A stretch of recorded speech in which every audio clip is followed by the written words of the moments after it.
Tyler is 35 years old, sitting in his truck after a $28,000 commission month, and his checking account has $1,900 in it. If you're sitting there thinking, I've had big months, I've had big years, and somehow I still feel like I'm one slow stretch away from a real problem, that thought is exactly right, and you already know it. Here's what nobody's telling you. Blowing commission checks for years doesn't mean you're screwed. It means you've been running a timing problem disguised as a character flaw. The money was there, the structure wasn't. Those are two completely different problems with two completely different fixes. Most roofing sales reps at 35 either pretend the past didn't happen and keep running the same play, or they decide it's too late and stop trying entirely. Both roads end the same way. You're 45, still chasing storm season, and the math still doesn't work. By the end of this video, you'll know exactly where a 35-year-old commission sales rep actually stands after years of feast-or-famine spending, what the real recovery timeline looks like on roofing sales income, and the first three moves that actually matter when you're starting from behind. Over the years, I've watched what late starts do to guys who finally decide to get serious. The ones who make it aren't the ones who earn more. They're the ones who stop waiting for a bigger month to save them and build a structure that works on their worst month. I've also seen guys turn it around faster than they believed possible once they stopped treating it like a willpower problem. So let's get into exactly what 35 and behind actually means for a roofing sales rep and what you can do about it starting this week. Tyler closed a strong year, maybe two of them. The gross number looked great on paper, but here's what actually happened to the money. The truck payment came out, then the insurance, then the credit card minimums on the card he ran up in February when the pipeline was dry. The tax bill he didn't plan for took a chunk. The family vacation he charged because it'll be a good month soon added another layer. By the time the dust settled, the $147,000 a year landed closer to $89,000 in the checking account. And that $89,000 was already spent before he could name it. This is not a Tyler problem. This is a structure problem. The roofing income cycle is genuinely brutal in a way that salaried people do not understand. Commission lands 30 to 60 days after the close. The big check hits in one lump sum. There's no payroll department smoothing it out. There's no withholding. There's no forced savings. The money arrives all at once. The lifestyle's already built for the feast months, and the famine months just drain the tank. Repeat for 5 years and you get a guy who has earned well over $500,000 total and has almost nothing to show for it. He's not lazy or stupid. He just never had a system between earning the money and keeping it. Here's the damage assessment for Tyler at 35. No retirement account, or one with a few $1,000s he hasn't touched since a previous job. Credit card debt is somewhere between $8,000 and $15,000 at 24% APR. A truck payment that felt reasonable during his best month and feels like a chain during every slow one. No tax account, no separate operating fund, and a wife who's checking the bank app at midnight because the numbers don't add up and she can't figure out why. Tyler isn't broke. He's structurally exposed. Those are different diagnoses and they require different treatment. Here's the question Tyler actually needs answered. At 35, with years of feast-or-famine spending behind him and not much saved, is the math still workable? The answer is yes. Not a comfortable yes, not don't worry about it yes, but structurally, mathematically, on roofing sales income, yes. And here's why that matters.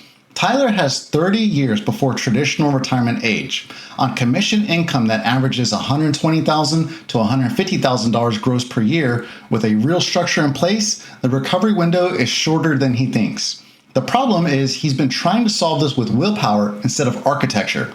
Here are the three moves that actually matter when you're starting from behind. Move 1. Stop sizing your life to your best month. This is the core error. Tyler bought the truck, the house payment, the credit card lifestyle, all calibrated to what he earns in a good month. But the average month is not the good month. The real number to build on is a conservative baseline, meaning what he reliably earns in his worst 3 months of the year. Everything above that baseline is surge income, and it gets rules before it touches the checking account. Not suggestions, rules, written down, predetermined. Move 2. The tax account comes first before anything else, before the truck payment, before the grocery run, every commission deposit. 25% goes to a separate account that does not even have a debit card, non-negotiable. The IRS doesn't care that it was a slow quarter. Move 3. The debt gets attacked with a specific payoff sequence, not minimum payments and hope. The $11,000 in credit card debt at 24% APR is costing Tyler real money every single month. That's not an abstract number. That's a direct tax on every commission check he earns. Eliminating it is the highest guaranteed return available to him right now. The sales reps I've watched turn this around fastest aren't the ones who suddenly started earning more. Most of them were already earning enough. The shift was simpler than that. They stopped treating every commission check like a reward and started treating it like raw material. The check is not the finish line, it's the starting point. What you do with it in the first 48 hours determines whether you're building or just surviving. The guys who get this right have true leverage on their side. Before the money hits, they already know. 25% to taxes, a fixed amount to the debt payoff account, a fixed amount to the investment account, and the remainder to operating the household. In that order, every time. No exceptions for a good month, no exceptions for a bad month. Boring, consistent, and the results compound. Here's what the actual recovery timeline looks like for Tyler on roofing sales income, built on conservative numbers, not peak months. If Tyler earns an average of $130,000 gross per year and implements the 3 moves above, starting now, the credit card debt is gone within 14 months. The tax account is funded and current by month 3. The first real retirement contribution, even a modest one, is in place by month 4. By month 18, Tyler looks fundamentally different on paper. Not rich, not done, but he's structurally sound for the first time in his earning career. The math works, the timeline is real, and the only thing that's been missing is the structure to execute it. The fear that Tyler is carrying, the one that woke him up at 1 a.m., is not really about $1,900 in his checking account. It's about the gap between what he earns and what he has to show for it. That gap is a structure gap, not a character flaw. He's not bad with money. He simply never had a system designed for the way commission income actually arrives. A salary rep gets 26 small deposits a year, and the structure is built in by default. Tyler gets 4 to 8 large deposits a year with no built-in structure at all. He's been playing a different game with no rulebook and wondering why the score looks so wrong.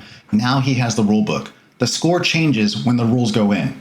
35 and behind is not 45 and out of options. Tyler still has time, real time, and he has the income to make the math work. The reps who are screwed at 45 are not the ones who started late. They're the ones who started late and kept waiting for a bigger month to fix it. That bigger month won't fix it. The fix is the structure, and the structure starts this week, not next storm season. Hey Roof Money Pros, if this video hit close to home, hit that subscribe button. Every week I put out new videos built specifically for roofing sales reps who are done letting the feast or famine cycle run their finances. And if you want the first step of the exact framework Tyler used to build his rules and conservative baseline, download the Feast or Famine Survival Guide, where I break down how to turn unpredictable income into predictable wealth. I'll drop the link in the description. Thanks for watching, and in the meantime, keep stacking, keep building, and I'll see you in the next